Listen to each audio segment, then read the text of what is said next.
Hello and welcome to the Gaggle Challenge, and if necessary, destroy media narratives. I'm George Szamuely. With me today, of course, is co-founder of the Gaggle, Peter Lavelle. So, Peter, the other day, Politico, a magazine we, of course, follow assiduously, ran an article suggesting that the Trump administration is about to publish a new strategic doctrine setting out the strategic priorities of the administration. And somewhat surprisingly, the strategic priority, according to Politico, is defense of the homeland and the hemisphere, the Western Hemisphere. And why it's surprising is that the previous strategic doctrines, back in the day, it used to be humanitarian intervention, there's somehow the crisis all over the world that America has to, be the fireman, putting out fires. And we have to, and promoting liberal values and Exactly, promoting democracy. liberal values. That's it, promoting democracy and human rights. And then it was the global war on terror. We got to deal with all these horrible terrorists. And then during Trump's first term, there was a switch and said, well, now we are in the business of the great power rivalry. So now it's this, this great competition between China, Russia, the United States, and we're all involved in this. So it was all very exciting that this was articulated in 2018. But now they've made another switch and said, no, now it's going to be the Western Hemisphere. So it's a little surprising, and we don't really know how serious any of this is, whether this is really a matter of rethinking strategy, or is this something that will be music to the ears of Trump supporters, but nothing very much else is going to change because if one actually looks at Trump's deeds rather than his words, it does look very similar to previous policies. We have, which we talked about the other day, and maybe we can talk about it later today, of his war against Nicolas Maduro of Venezuela, which, well, that kind of smacks of regime change, color revolutions, and the George H.W. Bush's seizure of Manuel Noriega from Yeah, and Panama. we might be, might have a new weapons of mass destruction problem, Right. meaning That drugs. So we're looking exactly. for weapons of mass destruction. We're still looking, and Yes. we're looking for drugs. Oh, there's a lot of drugs, but Yes. not necessarily in Venezuela. That's right. And so there's that, and then of course he's still the ongoing war against Iran, and of course when it comes to Ukraine, that doesn't for all the talk, Trump's talk, there still hasn't been any serious reversal of the Biden policy on Ukraine. Rhetorically, yes, there's been a reversal, but in actual policy terms, no such change has been made. Now, interestingly, Trump sent out this truth the other day during the meeting of the Shanghai Cooperation Organization. So there was this meeting with Modi, Xi, and Putin, and they were holding hands. And then Trump sent out this odd truth, and here if you can see it. So there they are, and he says, "Looks like we've lost India and Russia to deepest, darkest China. May they have a long and prosperous future together." President Donald J. Trump. So, I mean, is there sincerity there, or just one big middle finger, or something in between? It's very as sometimes happens with Trump. I mean, it's kind of enigmatic. What does this mean? Because it's like he's being sarcastic And on one hand. is he pounding his fist on the Resolute desk, or is he having a tissue to his eye? I don't think it's a tissue. I think I mean, you can look at it both ways. you can, but when he says deepest, darkest China, it sounds Yeah. like he's being, it's just being sarcastic. Um, or he doesn't think it's going to happen. He thinks that this Yeah. is just that this is all this is just theater. Then they're not going to join up with deepest darkest China. Yeah, well, with it's just one sentence, right? There's a future doctoral dissertation based on this sentence going to come out, the 301 ways you can interpret this. It's 5D chess and all of this. The profound thoughts of Donald Trump. Right. Okay. No, yeah, no question. I mean, it's going to be part of the historical record. People are going to try and figure out what exactly did he mean by that. I mean, it was similar to the truth that he sent out a couple of days earlier when there was the military parade, and and he then said that. Uh, with the three of them together, oh, have fun, something like that. Have fun plotting against the United States. Yeah, Conspiring. Yes. conspire, exactly, conspiring against the United States. So again, it sounded like he was being sarcastic, or he was kind of blurting out something that's on his mind. I mean, it's like, Yeah. you never quite know when you sense something, Well, when you're being sarcastic, whether, do you think that none of this means anything, or are you concerned about something and you're just kind of, you're concerned, but you don't really want to admit that you're concerned. Donald Trump is such a failed vessel because um, it, the fact that we're even talking about this one sentence, and then a few days ago we're talking about one word, Right.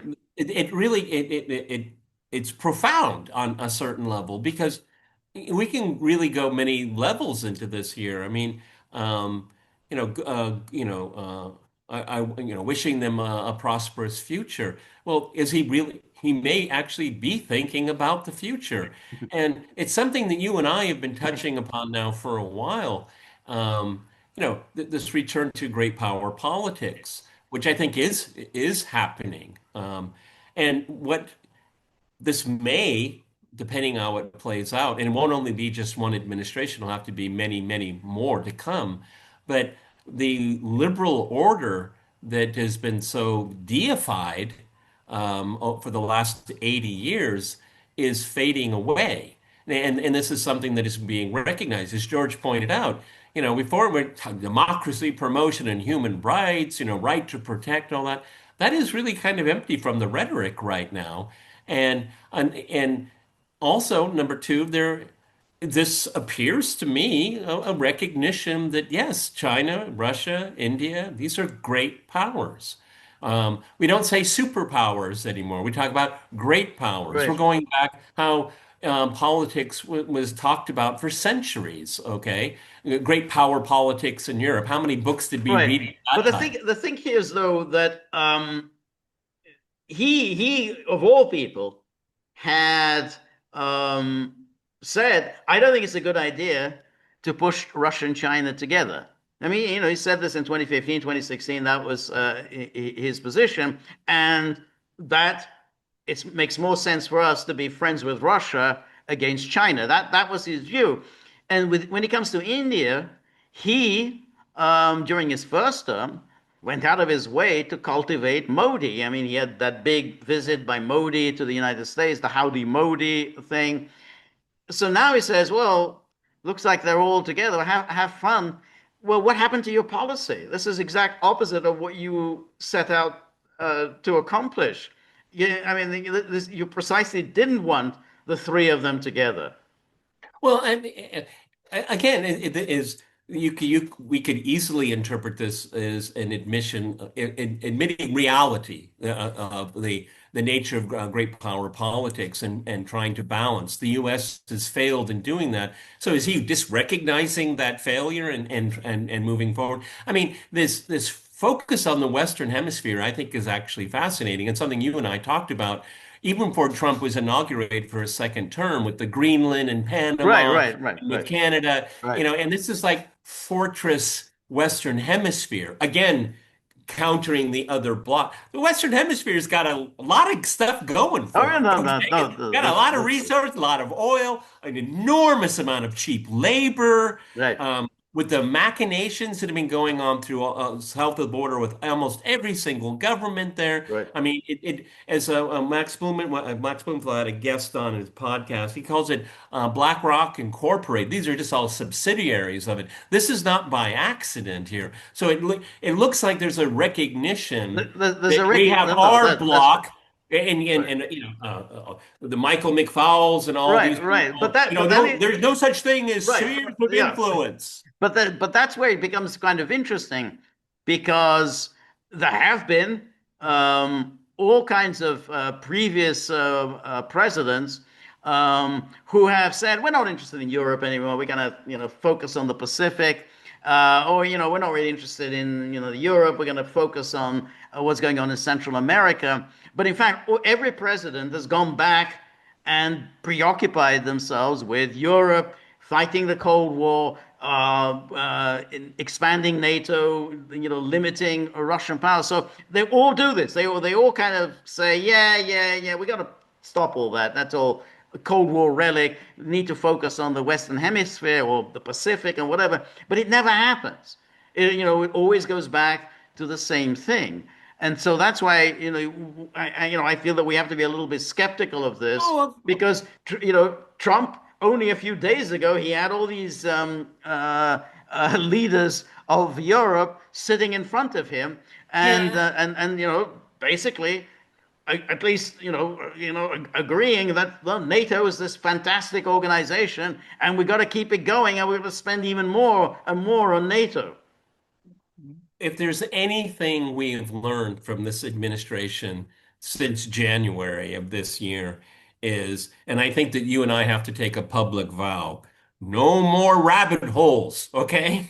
No more rabbit. I'm not going to fall for it. Right. I agree. I agree with you. I agree with you. However, it is quite interesting that we had these European leaders sitting in front of him like school children, and then he made them wait outside. Right. I mean, it does look like this is the American subsidiary in Europe is it's been given its marching orders. It's Right. completely flaccid right now. It is really powerless. This is what Daddy says. Right. Okay. So I don't see that as essentially. I just see it. What's the term I want? It's being. It'll come to me in a second. It's being farmed out. Now, there's a better word for it. Right. But basically, no. We got them. We got them. We got them by the short and curlies. They're going to do what we want. And George is right, and this is an important caveat, they're going to continue American policy aims, but it's being done in a different way. Right. My big question, because I'm going to say it now because I don't want to forget it, my big question from that article in Politico Right. Well, that's is, what we're going to come is to. Okay. all right, Right.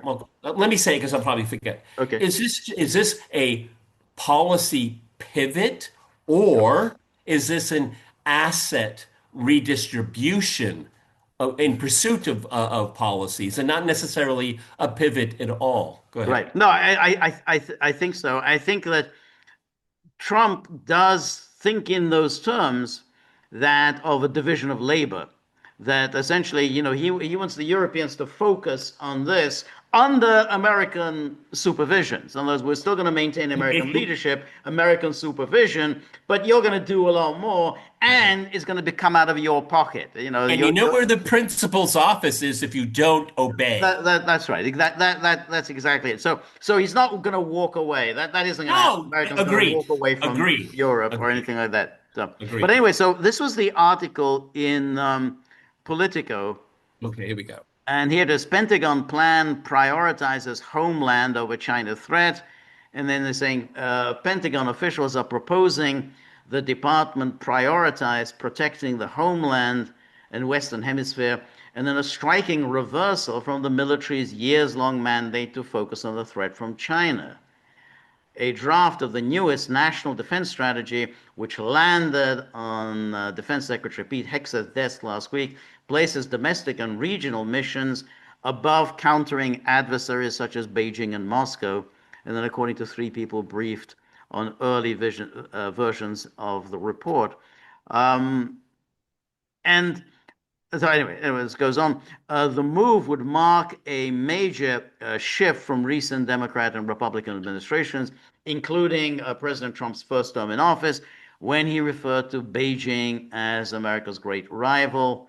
And it would likely inflame China hawks in both parties who view the country's leadership as a danger to U.S. security. This is going to be a major shift for the U.S. and its allies on multiple continents. Said one of the people briefed on the draft document. The old trusted U.S. promises are being Okay, questioned. this is something I want to address here. I think whoever was quoted there could have been a lot more refined, and it's something I think we need to talk about. What about these global alliances all over the world? I mean, this is what this person is saying. The Mhm. old trusted U.S. Right. promises are being. It's the entire very convoluted, very dangerous treaty organizations that the United States has been a party of since the Second World War. What's going to happen to them? Right, right. That's right. Um, and then report usually comes out at the start of each administration, and Hexeth could still make changes to the plan. But in many ways, the shift is already occurring. The Pentagon has activated thousands of National Guard troops to support law enforcement in Los Angeles and Washington, dispatched multiple warships and F-35 fighter planes to the Caribbean to interdict the flow of drugs to the U.S. And then the U.S. military strike this week and so on, which we talked about.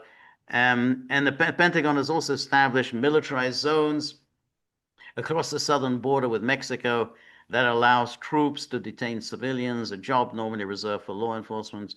And the problem with all this, the moment you start reading it, is how you're not going to justify a $1 trillion budget doing this kind of stuff. Okay, you can do some stuff on Mexico and Venezuela. That's not going to add up to $1 trillion. I mean, so if you're going to do 1 trillion and no one is saying we're going to cut back on that trillion, you're going to have to come up with some much bigger military projects than that. No, no, no, no, no, no. You have to come up with bigger threats than that. Exactly. You got to exactly bigger, bigger threats.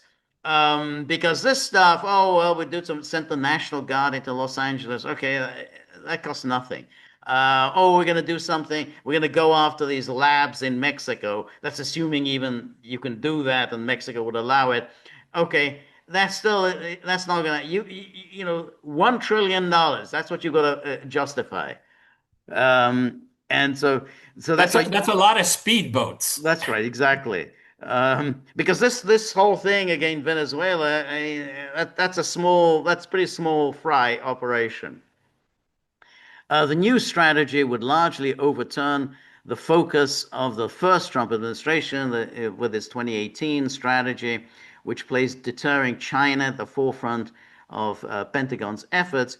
And here is this. This is one in 2018. So this was back in the day when it was Mattis, Mad Dog Mattis was there, the Pentagon, and Pompeo was the Secretary of State. So these were the happy days of Trump one. Happy days. Yes, Good old, sharpening the good American. old boy, good old boys. That's Yeah. right, yes. And here it is.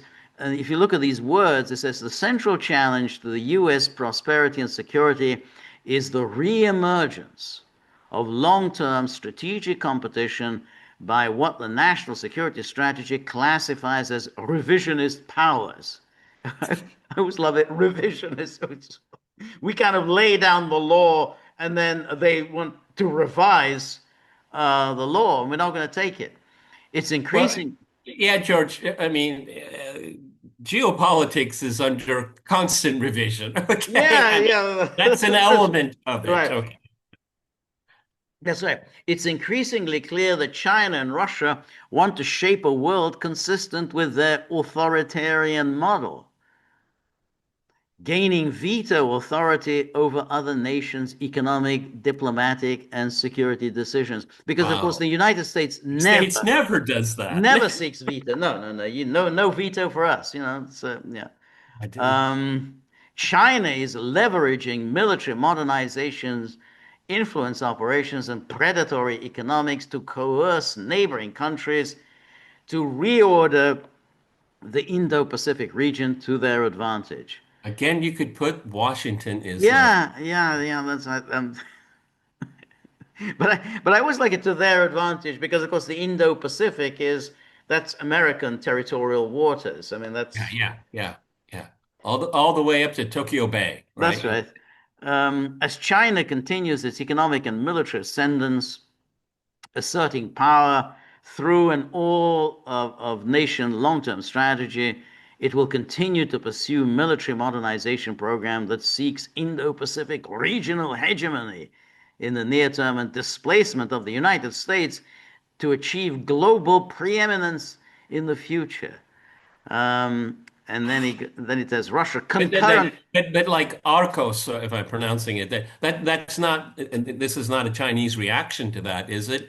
I mean, this is just so self-serving. Right, I mean, right, is China building up a deep water navy to invade Hawaii, or is it to defend its right, coastline from the United States? I mean, right. Yeah. Um, Concurrently, Russia seeks veto authority over nations on its periphery in terms of their governmental, economic, and diplomatic decisions to shatter the North Atlantic Treaty Organization and change European and Middle East security and economic structures to its favor. wow, it's Um, doing a lot. It's doing a lot in one sentence. yeah. The use of emerging technologies to discredit and subvert democratic processes in Georgia, Crimea, and eastern Ukraine is concern enough, but when coupled with its expanding and modernizing nuclear arsenal, the challenge is clear. And then another change to the strategic environment is a resilient but weakening post-World War II international order. In the decades after Yeah, fascism. I think the invasion of Iraq really kind of shattered that. But yeah, I'm nitpicking. Go ahead, George. In the decades after fascism's defeat in World War II, the United States and its allies and partners constructed a free and open international order to better safeguard their liberty and people from aggression and coercion. Although the system has evolved since the end of the Cold War, our network of alliances and partnerships remain the backbone of global security. Says who? I mean, it's like I love the way you just make these declarations. China and Russia are now undermining the international order from within the system by exploiting its benefits while simultaneously undercutting its principles and rules of the road.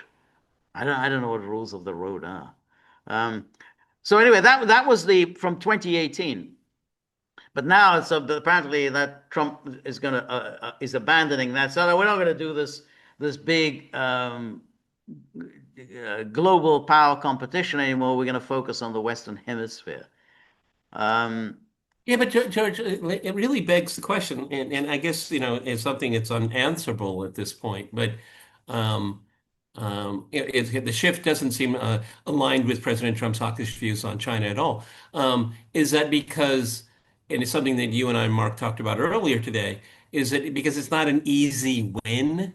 right, I mean, and this is going to be a very long-term thing. Long-term things, they tend to drag out. That's what we call it long term. right. Where is the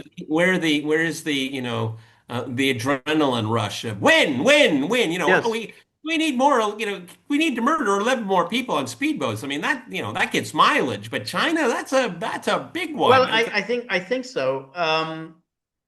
But I think that goes back to what we were talking about the other day, which was that um, it was Biden's foolishness to get himself into this, near military confrontation with Russia. That's not what the United States does. The United States picks its targets very scrupulously. They're always much, much weaker than the United States, and either they're quite easy to defeat, or if they turn out to be a tougher nut to crack, then the America just simply says, okay, well, that's enough. Let's just wrap it up Oh yeah, let's just and leave. wreck the place Yeah, and let's leave. wreck the place first. Yeah. Um, And so, so that's why, like Vietnam proved to be a tough nut to crack. So, it says, okay, that's enough of that. Iraq, they kind of, they went in and they said, okay, well, we're just going to get out. That's it. We're just going to leave. They didn't leave, but they scaled down substantially their involvement, so people no longer even noticed. Like Afghanistan, no one even noticed after a while the ongoing war. But Russia and China, that's serious, and you don't want to get yourself into a war with either Russia or China.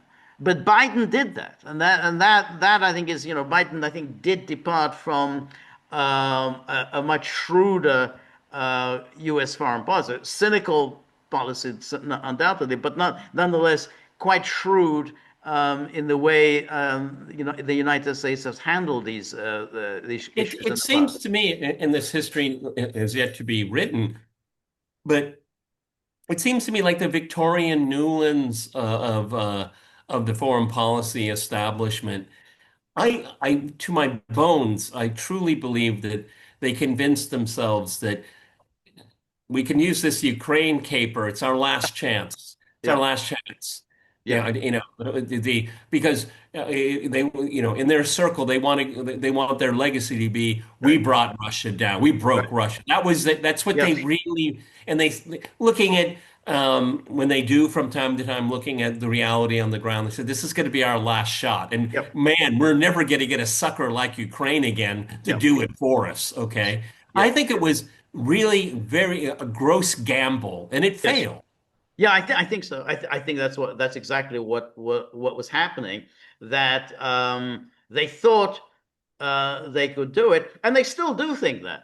They still do. Oh, if only we, one more round of sanctions, and we got to send them more. I mean, Michael McFaul. I mean, he still thinks, oh, this can be done. I We can do I it. know. I still Yeah. see him on Twitter. Okay, yeah. Yeah, and Victoria Newland, I'm sure that's what she thinks on Anne Applebaum and all these people. They that's exactly what they think. Um, but that's why I mean I think Trump, to the extent that he's making an influence on this, is saying, well, let's sort of scale back on what we're doing, and let's go back to picking off, Yeah. leaders we don't like, like Noriega. Let's do Yeah, that. yeah, It's a nice, exactly. nice, easy win. We go into Panama, we kidnap Noriega. And, a lot of people are going to complain and say, "Hey, you can't go around invading countries and abducting their leaders like that." Well, Well, yeah, look. I mean, we see it being played out. J.D. Vance was asked about yeah, the speedboat with the murder of 11, and he said, "I don't give a shit." exactly. Who is he saying that to? That's MAGA. That's that's right. We don't give a shit. that's right. That's why, and that's why I asked you the question is that, and you've partially answered or completely answered it, is that Russia and China are just tough nuts to They're crack. exactly. They're Okay. very, very. And then, with black and white footage of Right, what 20 seconds, I mean, call that a win. And that's right. a win that we have to stop the rise of China, whatever that really means. No, But that's if right. you shoot up a boat and they say there are drug dealers and drugs there, Right. everyone can understand that. That's not hard. That's right. That's right. So if you think back on, let's say, what would be the model of this would be Eisenhower. So Eisenhower, Guatemala, yep, intervention in Guatemala, overthrow democratically leader Arbenz. Iran, overthrow Mossadegh, intervention in Lebanon. What doesn't Eisenhower do? He doesn't go into Hungary. No, we're not going to go there. That we're gonna that one we're going to avoid. But we're going to go into where we think we're going to get a very easy win. It's going to, getting rid of our Benz is going to be very easy. Getting rid of Mossadegh is going to be quite easy.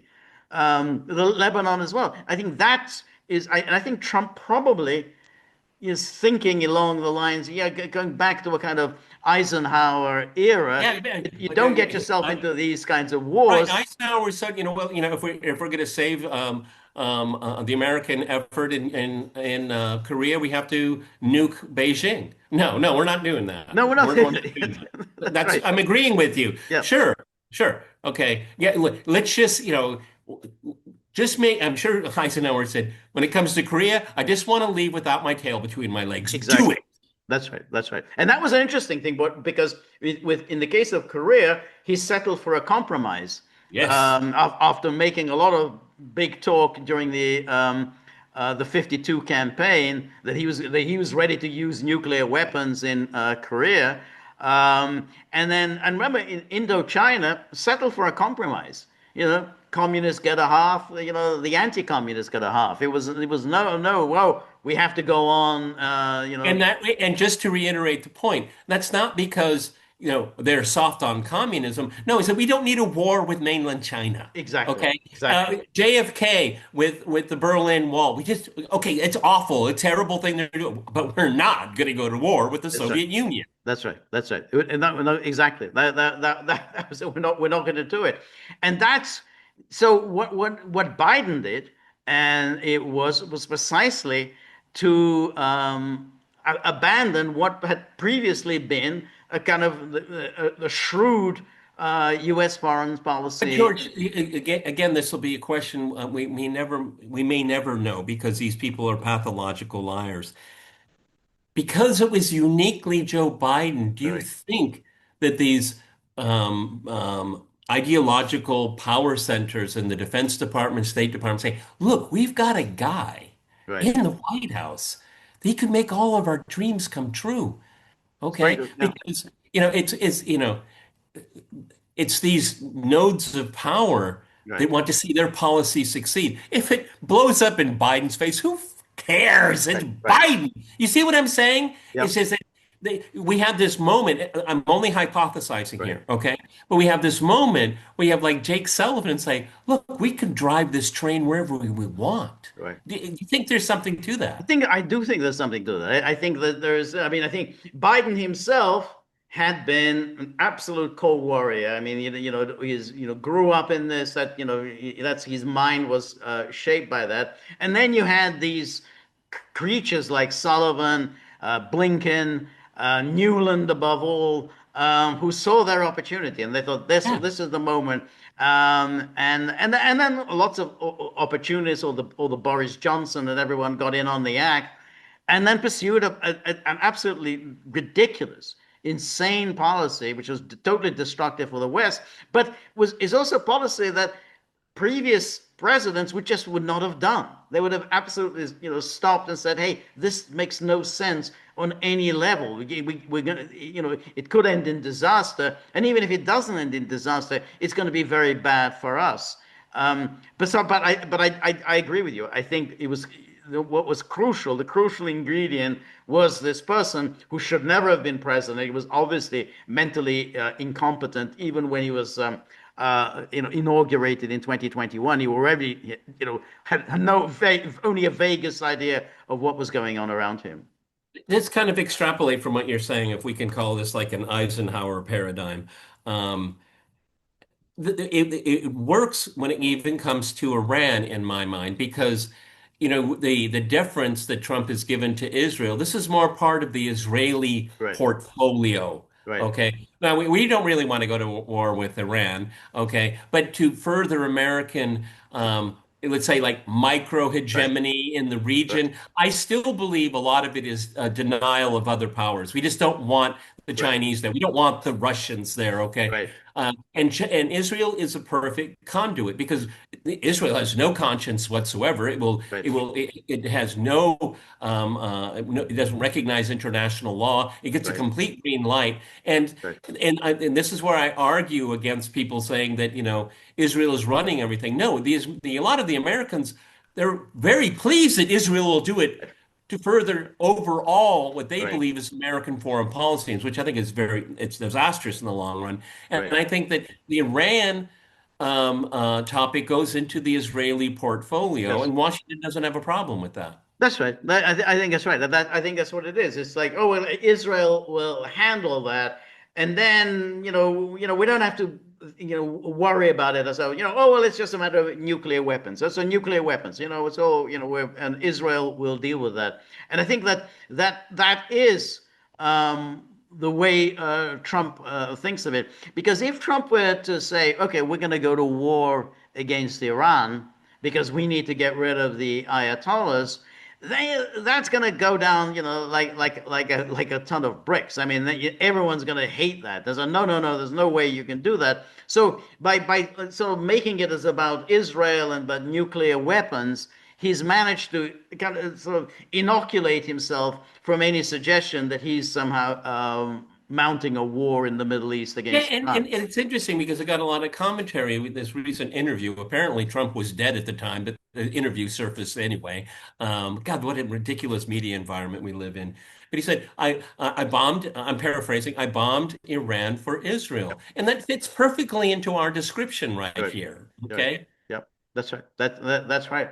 And I think that's why he's doing this now. It's not like he's that basically we're going to abandon all of that great power competition. It's more that we're not going to get into wars. I think that's what the emphasis here is, that we're just not going to go out, Well, but going to war but it's against a Russia.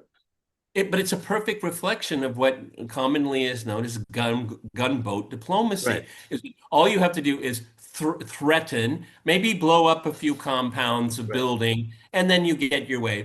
It's not a full-fledged invasion. Right. I don't think anybody in Washington is thinking about invading Yeah. Right. Venezuela, bombing the snot out of it. That's possible. Okay. That's right. Bombing them, threatening them, bribing them. I mean, Americans can bribe. Maybe they can bribe some of Maduro's generals, to kidnap him and hand him over to the Americans. I mean, that could happen. Yes. But what they don't, what they know is no one's going to come in on Maduro's behalf. So we don't have to worry that Russia's going to do anything to us over Maduro, or China's going to do anything. This is going to be a pretty easy win Win. if Win. yeah, if it's going to happen. Now, it may turn out, probably will turn out to be a lot more difficult, but in principle, it can be done. I mean, I think if you spend enough money, I think it can be done. I mean, it depends on how much And also, resources they're going to devote to it. But if they're determined to get him out, then they can get him out. and it's a demonstration effect for anyone that disagrees in the hemisphere. Yep. See what happened there? It Yep. can happen to you. Exactly. Okay. And I That's think that's why, and Venezuela in the scheme of things is actually a pretty important country in the yeah. world. If it were allowed to function like any other country, it would be, I would say, a different place. But that's a nice that's a nice jewel you can put in your crown. Exactly. Absolutely. I mean, it's a huge oil reserves, very good quality oil. United States would absolutely love to have some puppet installed in Caracas. Absolutely. I mean, Americans have been. George, and if because this ridiculous narrative, it's about drugs, which is Yeah, yeah, yeah. there's a lot of drug problems in the Western Hemisphere. Venezuela is really low on the Yeah, list. that's right. But parenthetically, victory over Maduro and his drug lords. Mexico, are you listening? Oh Are you yeah, watching? that's right. That's right. Yeah, absolutely, absolutely. It's a threat to Mexico, and again, obviously Mexico is much more significant when it comes to drugs than Venezuela. But the United States often does this. Again, it's part of their cynicism. Is that they batten onto something, and then like Gaddafi. They remember what they did to Gaddafi. He ran a quite humane country, and then they accuse him of seeking genocide, that he wants to commit genocide inside Libya. But Gaddafi, was preventing the mass flow of migrants into the United States, and then into Europe, and then he gets accused of Yeah. weaponizing migration. Yeah, and he had a zero tolerance to jihadi Right. groups. Zero. That's right. Yeah, That's was he did he rule with an iron hand? Yep, he did. Okay, and those people were not welcomed. Well, when he was gone, what happened? The whole yeah. place is partitioned up Right. from the 31 flavors of jihad. That's right. That's right. So here it says the president has continued to express tough rhetoric towards China, including imposing staggering tariffs, um, and then Here we go. accusing President Xi of conspiring against the U.S. after he met with North Korea leader Kim Jong-un and Russian President Vladimir Putin in a Well, you know, military. my only response to that is that you know, a little secret here, George. Geopolitics is all about conspiring. There's a lot of conspiring. That's part of its genetic code, okay? There's a lot of conspiring, and of course, in geopolitics as well, somebody or other can then, pick up a phone and do a little bit of conspiring. So if Trump were of a mind to do so, he could get in touch with Kim Jong Un and say, I've got a great deal. Maybe we can begin to settle our differences. And what do you know? Kim Jong Un will say, yeah, if you have a nice deal that we can start thinking about, I will do it. So Well, we could conspiring, even make anybody it can conspire. I mean, that's, anyone can do it. Anyone can pick up a phone and start conspiring. if if there was one thing an American president could do to break up any kind of conspiracy against the United States in these days of September 2025, Trump could have just should have, it'll be what I think we'll talk about it for a long time, should have accepted the invitation to go to Beijing. Yeah, Now, should have done. Should have done. that would have been something, That's right. okay? Should have done. Yeah, yeah.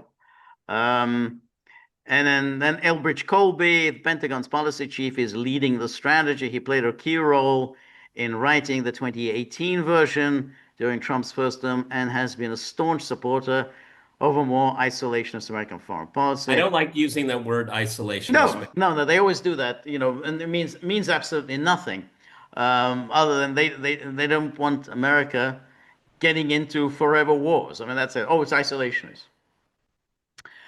Despite his long track record as a China hawk, Colby aligns with Vice President Vance on the desire to disentangle the U.S. from foreign commitments. Again, even Well, that's way, way above foreign, not foreign commitments. I mean, avoiding unnecessary entanglements and unnecessary conflicts. yeah, I see Mr. Colby wants to become Secretary of State in a Vance Yes, administration. yes, yes, yeah. Um, You and heard it then here first, everyone. Colby's a kind of an interesting character because He is. he is emerging as the kind of the intellectual, is the sort of the intellectual of Trumpism. So and yeah, absolutely, if there is going to be a Republican president, I am sure Colby will be up for Secretary of State or Secretary of Defense. Yep.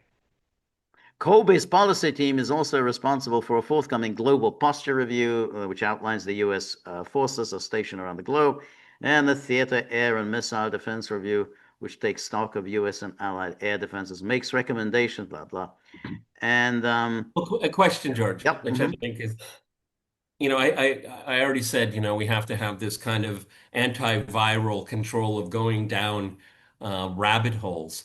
But if this is all very true, then our kind of daily coverage, hour by hour coverage, it's kind of superfluous because if Colby is really actually doing this, then really what we're hearing from the administration, from Congress, from the media pundits and all that, it's all basically fluff, okay? Because, you know, I'm angry with Putin, okay? I'm angry with Zelensky, okay? But meanwhile, it looks like Mr. Colby is actually intellectualizing right, America's predicament, and that's what it is, because right, the unipolar moment is definitely gone. It's just reckoning with that and is something that the United States is grappling with right now. So we can go through this minutia every single day, but it looks like something maybe meaningful is happening. right, right. Again, No, I don't want to go down a rabbit hole. I feel like we've been victimized. You know, yeah, there could be an agreement between Iran and the United. Oh, geez, it's possible. It's possible.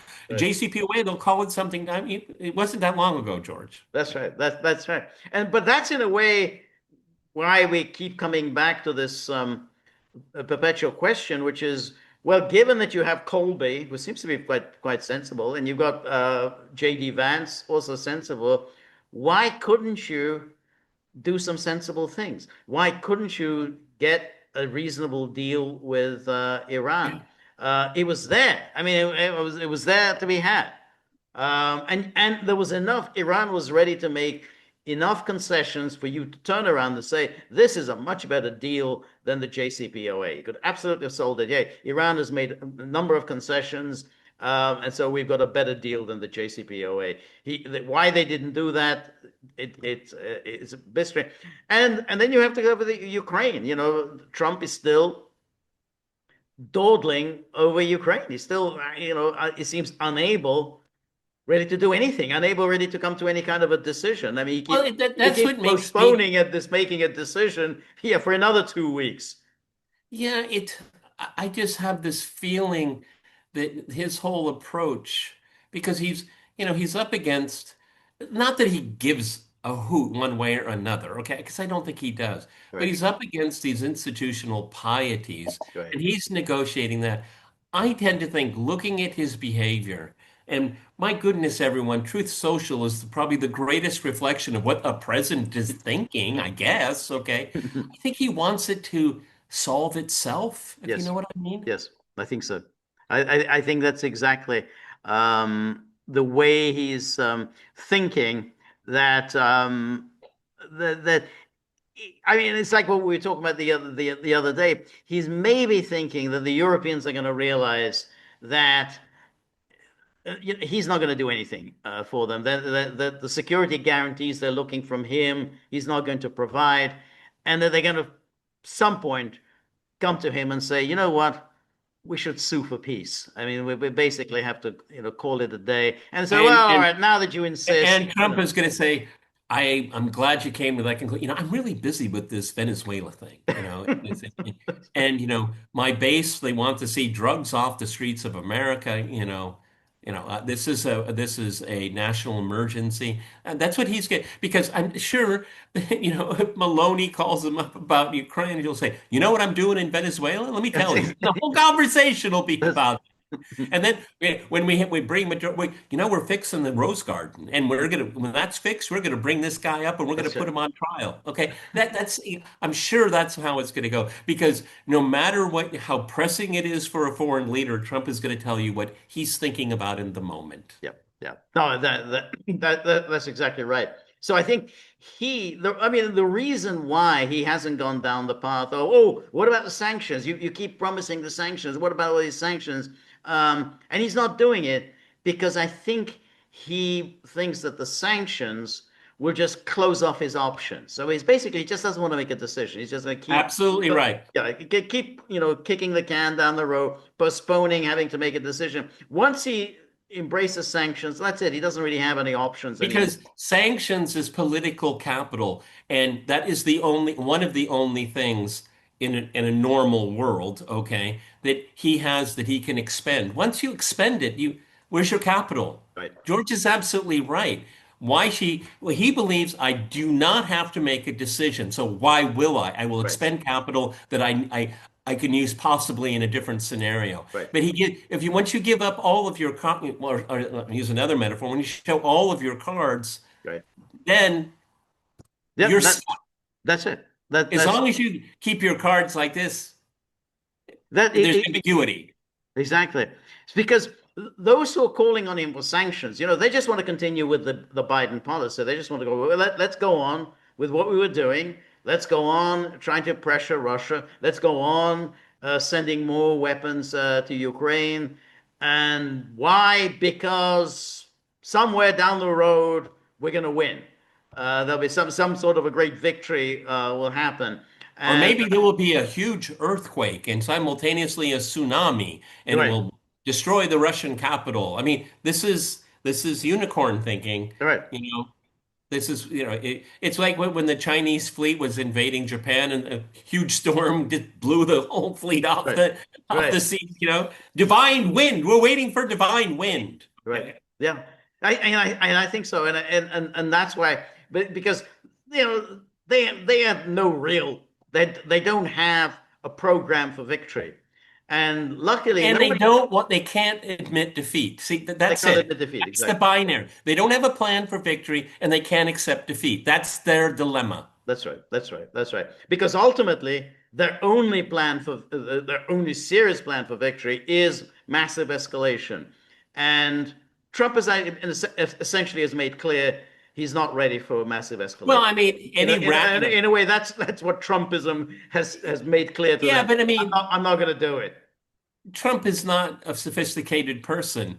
And if people around you are saying, you, your presidency, okay, Right. Mr. 47, you know, you can still escalate. And he'll say, what's the guarantee of success? Well, thank you very much. Right. You got us this far, Right. and we're stuck in a ditch. And you're saying, dig the ditch deeper? Yeah.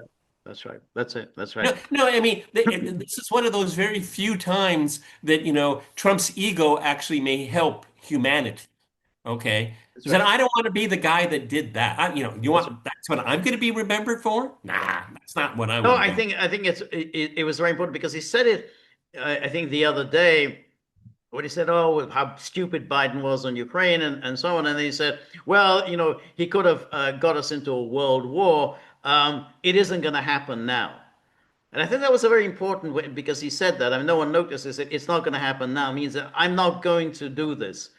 So any, that all this, the media and everyone who keep whipping up this fervor that we're going to, when are you going to send more military stuff to Ukraine? What about these new sanctions? He's kind of saying, no, we're not going to have a world war. We're not going to go to world war over Ukraine. And I think that I think his is what the message he's conveying to them. In which case, the Europeans really have no plan. I mean, what I other than I guess they're trying to wait him out. Hope maybe we can keep it going for another 3 years, and then there'll be somebody else.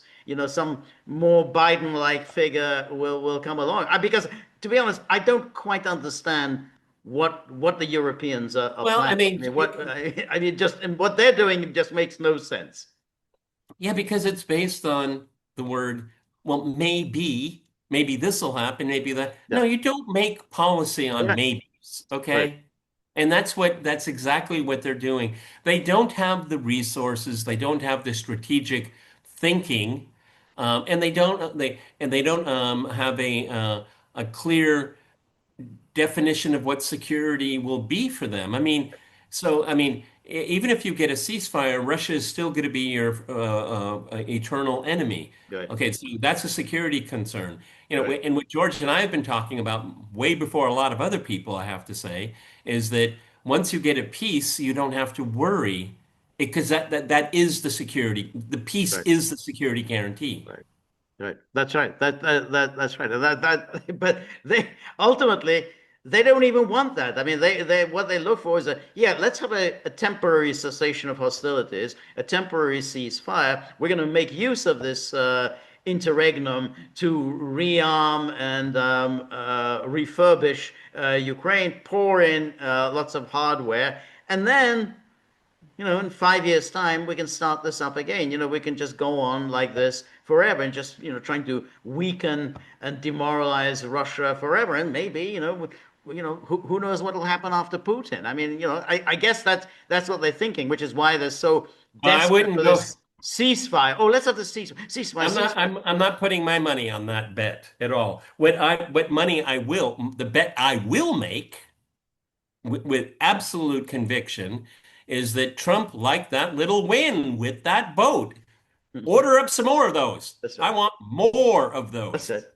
That's what he wants. That's Okay. what he wants. And God help the Western Hemisphere after Yep. everything the United States has done to the Western Yeah, yeah, Hemisphere. yeah. No, And before that, it was the colonial powers. I mean, that's it's right. not a happy continent. That's Okay. no, All right. yeah, that's right. But before we finish, what's interesting, apropos of that, is the a recent article in in CNN suggesting that Trump is really getting quite enthusiastic about the possibility of attacking and bombing Venezuela. So, but first of all, what's interesting is there's no evidence. This is from the report from the Drug Enforcement Administration, which made clear this is March 2025, and there it is.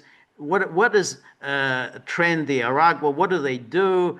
They are involved in the smuggling of people. That's their business. That's their business model. Even it says TTA members also conduct small scale drug trafficking activities. So it's small scale, such as the distribution of Tuzi. And then and that's also that's and then the murder for hire, drug couriers, and so on. But the main business model is smuggling humans. Yeah, real bottom feeders. That's right. I Yeah. see here murder for hire. Yeah, this is Thuggery Incorporated. Yeah. Thuggery Incorporated. Yeah. And then he says the trafficking and abuse of cocaine has been a serious drug theft for the United States. Colombia remains the primary source country for cocaine entering the United States, followed by Peru and Bolivia. And then Mexico-based cartels obtain multi-ton cocaine shipments from South America and smuggle it via sea, air, and overland to Mexico, Central America, and the Caribbean for subsequent movement into the United States. And then, of course, you got fentanyl, these artificial drugs. They're made in labs in Mexico. I mean, this is just fake. So that again has nothing to do with Venezuela. And then 84% of the domestic cocaine samples seized in 2024 by U.S. authorities, analyzed by the DEA as part of the cocaine signature program, were determined to be of Colombian origin. What an interesting job to have. You think? Hey, I came across this Argentine cocaine. How's it different? Okay, it must be a weird job. It, Okay, it, it, I wonder, if there's temptation involved in there. That must be a tough one. I guess so. Let me. Yep, that's different. That's real different. I guess they get quite obsessive. I mean, remember Breaking Bad? I mean, those people, they're quite obsessed with their work. I mean, they Oh almost yeah. went crazy, just, hunting down drug dealers. Oh no, no, no! But also equally as crazy. Remember when Frankie was saying, what was the guy that was replacing Jesse that they killed in the end? I can get it up to 87%. Well, Jesse had it up to 93%. Okay, quality. We're into quality control business. Exactly, we're into quality. I just, oh God, just brilliant, absolutely Yes, brilliant. that's right. That we're in absolute equality. No one has ever come across, No, no. myth as high pure as this one. Anyway, but this was the CNN article which says Trump weighs strides targeting cartels inside Venezuela, part of wider pressure campaign on Maduro. And so here's President Trump is weighing a multitude of options for carrying out military strikes against cartels operating in Venezuela, including potentially hitting targets inside the country as part of a broader strategy. But it's not clear that there are any, Well, significant cartels operating in Venezuela. yeah, but see, it's you see the CNN politics there. We have to remember, everyone, is that they don't care about Maduro, okay? No. And that's what makes this such an Yes. easy rollout for the Yes. Trump Yes. administration. George has already, nobody's going to be defending Maduro. I mean, our good friends over at the Gray Zone will, Yeah. and rightfully so. I mean, some But are yeah, really exactly. But that's powerful, about it. Yeah. Yeah. but that's about it. Yeah. That's right. That's it. And then and so well, Um, multiple sources told CNN Tuesday's strike was just the beginning of a much larger effort to rid the region of narcotics trafficking and potentially dislodge Maduro from power. That's the key. It has me. Yeah, it's the target is Maduro. I mean, the whole thing is but if it's like people telling about terrorism. Oh, we're going after ISIS. ISIS, ISIS, ISIS. Just keep repeating ISIS, and then okay, well, whatever you do, if it's after ISIS. So if it's about drug trafficking. They're looking at all these Yeah. terrible things the drugs are doing, and it's all Maduro Yeah, who's and doing it. just think what CNN could do for its flatlining ratings. I mean, get some infrastructure there. They'll be willing accomplices of the Trump administration. We're going to get you some really good footage. We'll get those drones up for you. We're going to tell you where to go. Right? They're out off to the races, you know. It Yep. is so cynical. It is so Absolutely. cynical. And Absolutely. CNN is a one of the flagships of empire, so they're not going to criticize this at No, no, all. no, no, no. They're very, very excited by this.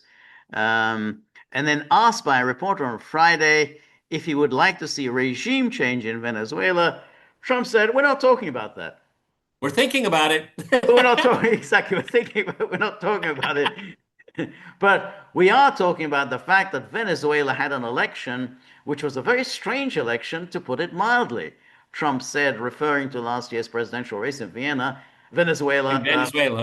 yeah, Yeah. Venezuela, marred by accusations of electoral fraud. Now, what I thought was interesting is that only a few weeks ago, little Marco said, we're not going to be in the business of calling into question elections. Here is the Reuters story.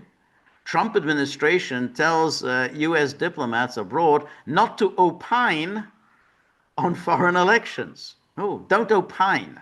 Except for in Venezuela, in Georgia, in Moldova, That's right. in Romania. Exactly. Yes. So he says U.S. Secretary of State Marco Rubio instructed U.S. diplomats worldwide not to comment on the fairness or integrity of elections conducted by foreign countries, according to an internal note seen by Reuters, in a significant departure from Washington's traditional approach of promoting free and fair elections overseas. I always love it when they put in some comment like that. This is Reuters. Oh, it's the significant departure from Washington's traditional approach of promoting free and Washington has never been in the business of promoting free and fair elections. The order sent to all U.S. diplomatic posts in a July the 17th internal State Department cable says the department will no longer issue election-related statements on social media from Washington unless there is a clear and compelling foreign policy interest. Ah, clear and compelling. No, but that doesn't apply to past elections, George. That's right. When it's appropriate to comment on a foreign election, our message should be brief, focused on congratulating the winning candidate, and when appropriate, noting shared foreign policy interests. Oh, I see. So we note, so in other words, when our ally wins, then we're not going to make any comment other than the congratulation. But that doesn't apply when someone we don't like wins. And messages should avoid opining on the fairness or integrity of an electoral process. And then this here's the cable reference President Trump's May the 13th speech in Riyadh. God, we've already forgotten about that Riyadh speech. We spent so much time talking about it when he criticized what he called Western interventionists telling Middle Eastern countries how to govern their own affairs. Yeah, but I And don't think, but these people, they have so little self-awareness. Okay, well, Western intervention is telling the Middle Eastern countries how to govern their affairs. Well, what about Westerners interfering in Western elections? I mean, right, right, they are different things, right. okay? Yeah. Yes. But the point is, the United States always intervenes in other countries' elections and lifts up in skirts in horror at the possible threat somebody else intervening. The lack of self-awareness of Reuters who says about, oh my God, this this United States, it should be intervening on behalf of free and fair elections.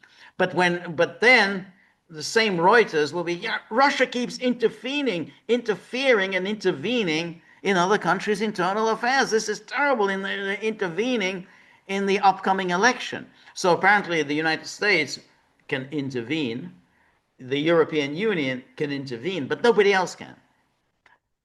Um, and but then Rubio says, no, we're not going to be making any more comments. Well, and here's Trump. Anyway, the U.S. has moved substantial military firepower into the Caribbean in recent weeks, a move meant in part to signal to Maduro ships armed with Tomahawk missiles attack submarine a range of aircraft, and more than 4,000 sailors and Marines are now all positioned near Venezuela.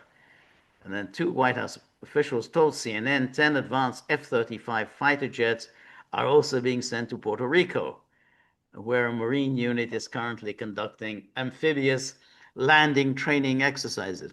Well, that all sounds fantastic. I don't think that's exactly an invasion force.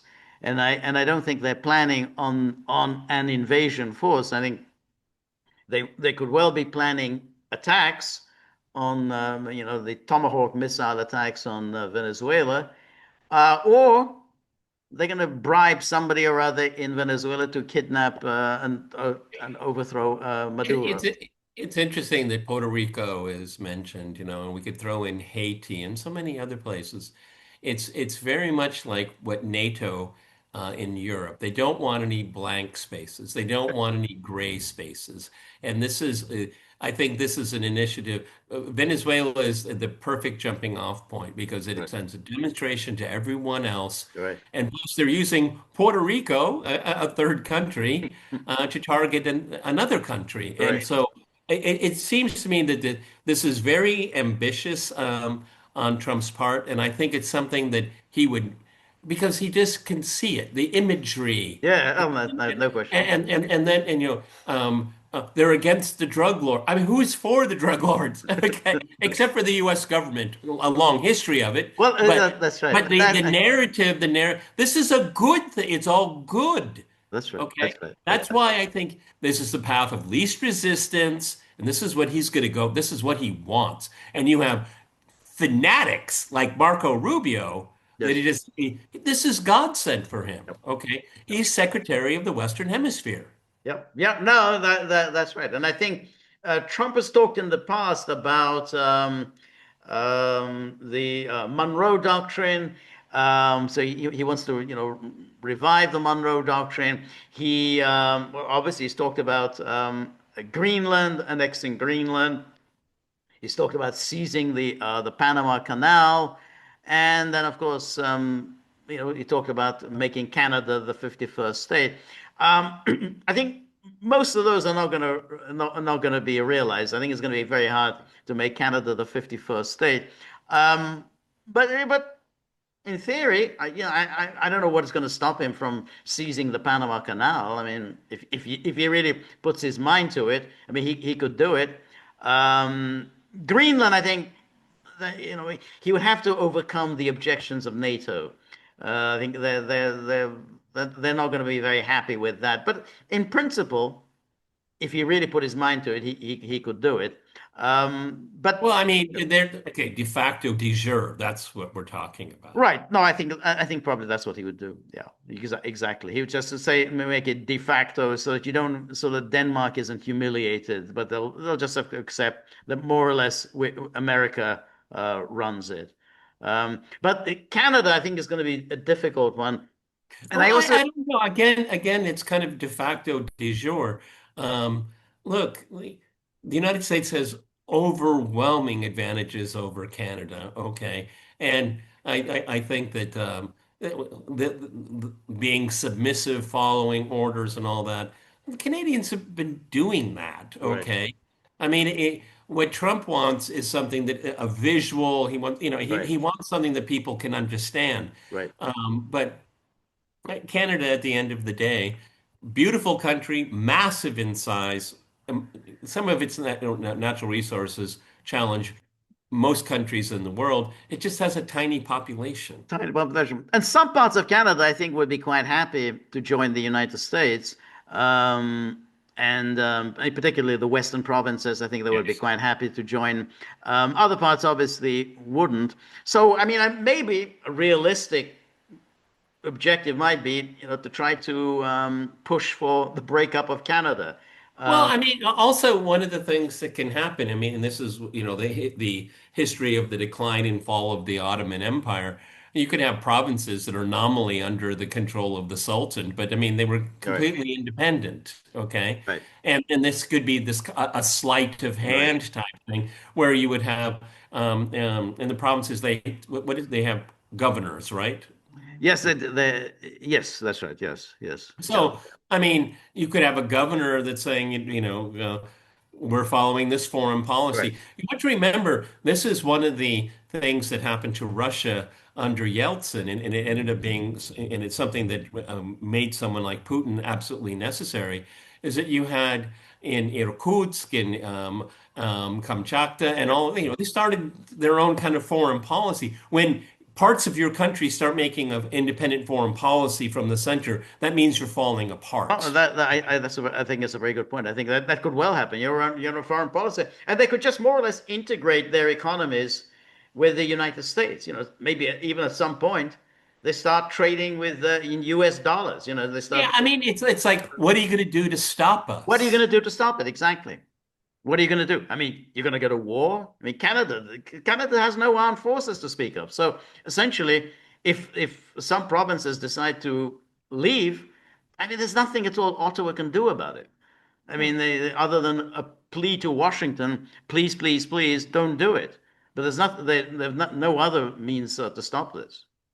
Oh, it happens all of the time under the nominal control of the sovereign when they've already slipped away, in some cases for Yeah, decades. Okay, but we still recognize the sovereignty of the Sultan over this right, or that. Okay, right, right. so now I talked to a Canadian about this in spring, and she said, "What do you think?" And I said, well, maybe not under Trump, but parts of Canada, I think, inevitably would fall into the American orbit. And I think so. And I think, I, so, and it's not malicious or anything like that. And well, it's not overt aggression. no, but Okay. I think a lot of them just don't. They probably just do not like the kind of the liberal kind of Trudeau, politically correct, woke agenda that has been imposed on them for year after year. I mean, it's like, this is a permanent liberal hegemony in Canada, and I think that some of these Western provinces just don't like it, and I think they'll The say, "Hey, Western we'd much rather provinces, be a part of the United they States." don't have very many people, and Right, they have more resources than those people can ever, right, ever use. right. No, yeah, yeah. Okay. And if Ottawa doesn't want to exploit them, then other people will. But I think that's it. I think uh, I And think don't get me Trudeau's wrong, everyone, I'm not anti-Canada. I don't like the Trudeau types, no, but that's the obviously. problem. It's the I'm not Trudeau types, and then, anti-Canada. but that's the problem with Canada. It's like even when you have, it's like they're almost all Trudeau. I mean, it's like with if the Trudeau, this conservative guy. I mean, he was useless. He was just a slightly not quite as bad version of Trudeau, and now Yeah, you've he's the got banker's version of yeah, Trudeau. exactly. You got now you have Carney.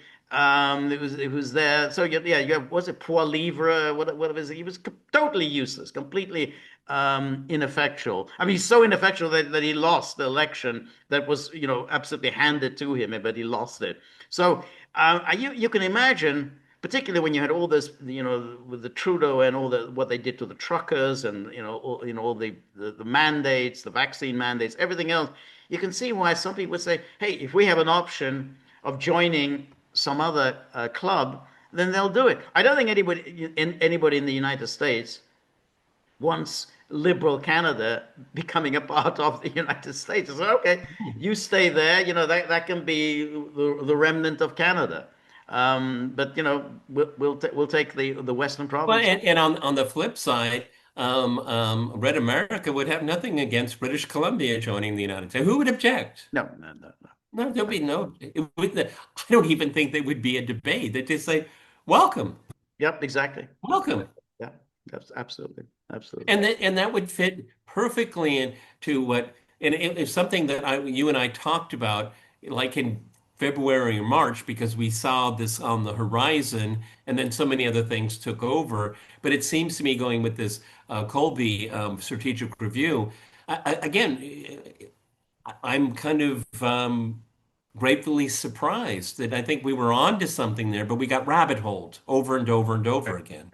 Right. Exactly. Exactly. And this may happen. I mean, there's obviously a mobilization effort taking place, to stop this reevaluation of U.S. priorities. So, it's not going to be that easy simply to walk away from all of the other commitments. I mean, because basically you still have a foreign policy military elite that wants Ukraine. They want to be, they want to go on fighting Russia Yes, everywhere. but to sweeten the pill is that we're neoliberal American hegemony is in decline. We're seeing it all over the place.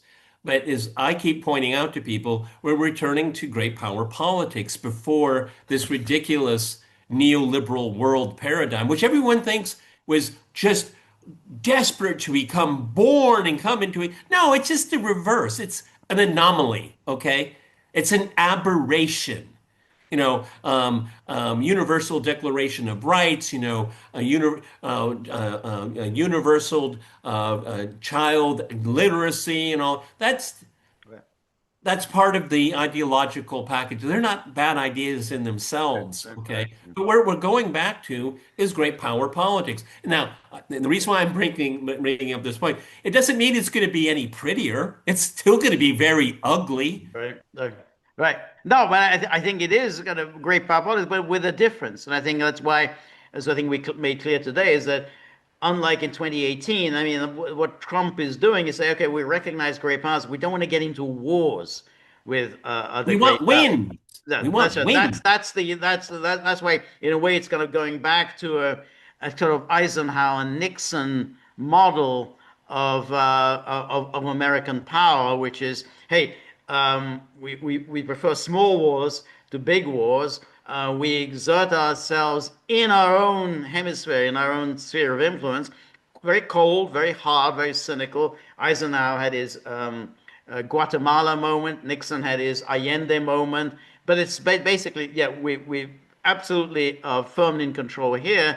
But elsewhere, we just want to have good relations. We don't want to get ourselves into Exactly. wars. It's kind of like, I don't know if young people even have heard of it. You and I played Risk, and you're constantly building your influence. You're expanding your Yeah, influence. It's not like let's go attack the other guy. No, no, no. I'm going to creep up on you. I'm going to take little pieces off of the board. right, And and Trump's reference to the Monroe Doctrine, which is, I think we should do a separate video on it because the Monroe Doctrine is really very much misunderstood, like right, so many other things.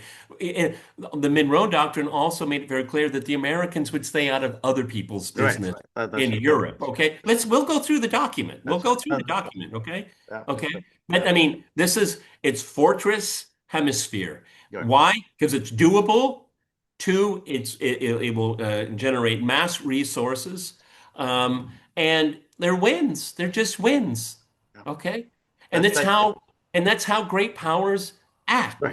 That's right. That's right. And I think that's why I think Trump was always, I think, wanted to go back to a different model of how America exerted its power, which was to avoid wars, except, when essentially the wars are forced upon the United States, and then basically to dawdle until you can just go in and pick up the winnings. So they held their fire in World War One. Really, not till 1918 did the American forces come to Europe. And in when you think of World War Two, um, they took the big prizes in Europe, even though they most of the fighting in Europe was already over and done with by 1944 when the United States made their big intervention. Very shrewd. They take the That's how you winnings make your off. calculations. Yes, money had been left on the table, and they just They took took it. it, and they took everything. And America came out of that war with fantastically dominant over everybody else, even though they kind of got in on it fairly late. But that's how that was the traditional, American statecraft. And I think Trump wants to go back to that. And I think that's Yeah. whether Remember, he's everyone. gonna succeed is a different matter. Well, Yeah, we haven't even touched that. yeah, Okay, exactly. but keep in mind, reiterating what George said in a different way, the Germans and the Soviets lost separately, Right.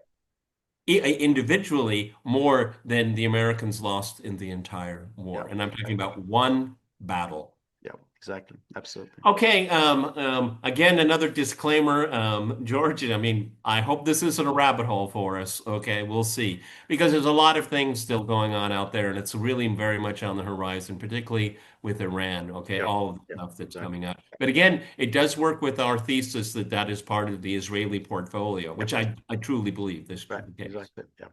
Yep. All right, everybody, this has been the long haul, and we talked a long time before this Exactly. podcast. All right, everybody, this is Gaggle with Peter and George. We're on Local, so please go to thegaggle.locals.com. This has been our mega Sunday wrap. Tomorrow we have our live stream at 10 o'clock Eastern Time, and Exactly. Buddy has just come to my chair to And remind me Buddy is that now going to say, yeah, now this is all very nice, all this talking, but Buddy's saying less talking, more paying. That's his view. It's good. where's his winnings on the table? Exactly. Winnings on the table. I don't want to hear any more talk. Enough talking, action. That's the Buddy position. So in order to keep in with the spirit of Buddy, you know, look at the tip jar. It's not filling up in according to Buddy's requirements. So if you have any money lying around, not doing anything useful, dollar bills, $100 bills, $1,000 bills. I've never even seen that. So everything into the tip jar. We're very grateful for all of your help, friendship, and support. The more you're able to donate, the more of these videos we can make, the more we can improve on the technology, and above all, we'll be free of these lectures from Buddy about business models. I mean, Buddy understands business. He feels we don't. So remember, if you like the gaggle, please like, share, and subscribe. See you soon. Bye bye.